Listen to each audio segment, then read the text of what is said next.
Hello everybody and welcome to another episode. In today's episode I will show you how to fix your car instrument cluster which is not longer usable, which is not working anymore.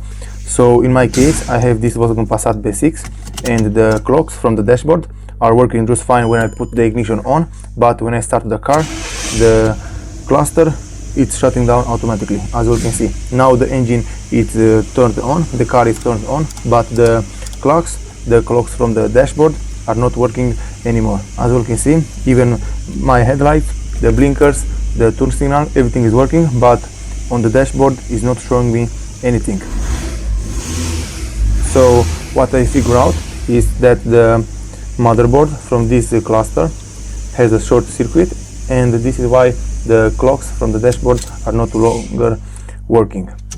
I tried to fix it. I tried to check the fuses. I checked all the fuses from this side and from down here under the steering wheel, and I also checked the fuses from the engine compartment, but all of these are good, and this is meaning that our problem is with the motherboard and with the clocks itself. And what I figure out, this is the problem that I have. I just plugged in my OBD2 scanner and this is the error that I have, and in order to fix it you will have to replace the instrument cluster. Doesn't matter on which car do you have this problem, but it's always the same. So as you can see, those are my new clocks for this car, for this Volkswagen Passat B6, and now I will show you what you have to do in order to remove them and how you have to remove them. First you'll have to pop out these little compartments, and after that you'll have to pull from this little plastic. After you pull this little plastic, the trim from around the clocks will came out. In my case I already released it earlier because I didn't have enough time to film it, and you have to pull from the sides until the clips will pop out like this, as you can see, and from here you'll have a lot of screws which you'll have to remove. You'll have this one from right here, you'll have another one under the button from the headlights, you'll have one right here, after that you'll have one in the left of the navigation right here, and to release this trim piece you'll have to put your hand under it, and after that you'll have to lift it up. Okay everybody, so if you have an OBD2 scanner you can pull the wire from the airbag which is located right here onto the trim from around the navigation, but if you don't have an OBD2 scanner don't release it, because if you release it, if you pull the wire from the airbag, you will have an airbag light onto the dashboard, even if the dashboard is not working. When you are putting the new dashboard the light will be there, so just let it hang around the navigation and don't pull it. Okay, moving forward, you'll also have two screws right here onto the left side, and after that you'll have to release the button from the headlight itself. You'll have to push it and turn it to the right, and after that it will come out very easy. Release the cable from the button, and after that you'll have another screw right here. Okay, after that you'll have to pull this plastic from around the steering wheel. You'll have to pull it a little forward and down, and after that you'll see the two more screws which are holding the instrument cluster onto the dashboard itself. You'll have to remove those two screws, and only after that you'll be able to remove the instrument cluster. And one more thing I want to tell you, when you are replacing the instrument cluster on any car, if your car have a navigation or a radio, you will need the code to activate the navigation or the radio. In my case I already have the code, write it onto the back of my navigation, and I will put it off camera just to check if it's working.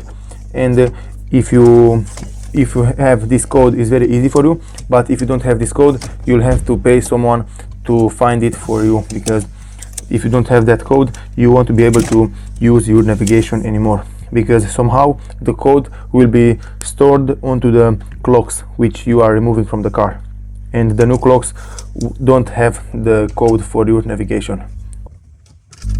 Now it's time for us to put the new instrument cluster onto the dashboard and install it onto the car, but first I recommend you to install the power cable from behind it and just let it slide right in its place, and after that I recommend you to start the car and check if everything is working perfectly, and if everything is good you can go ahead and install all the pieces from the dashboard.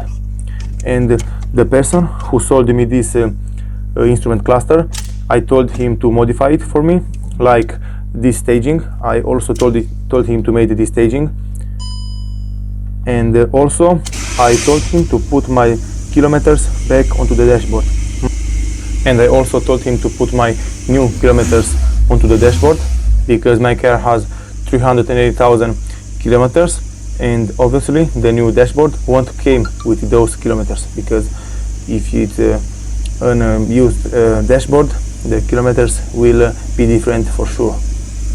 Okay, as you can see, the new instrument cluster, the new clocks are working perfectly, and from here I will finish up with installing everything back together.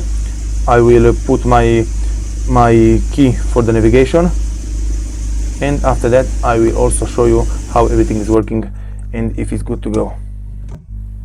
Okay, and finally, to put back this trim piece from over the instrument cluster, from over the clocks, you will have to put it over and to push it back onto the clips. When you are hearing that the clips are closed, you can't let it and move forward to install the rest of the pieces that you have to install. It's very simple, just make sure you don't break any clips. This is all you have to do in order to replace your instrument cluster at home. To put this button from the light, you'll have to push it in the same way as you remove it. You'll have to put back the wire and the power cable, and after that just put it back into its place and it will fit perfectly right there. Okay everybody, this is all you have to do in order to replace your instrument cluster and fix the problem that you may have. In my case, this is the fix. You want to have any other fix unless you take apart the cluster and fix the motherboard, something like that. Thank you all for watching. If you liked this video and found it informative, please leave a like and a comment down below. See you next time.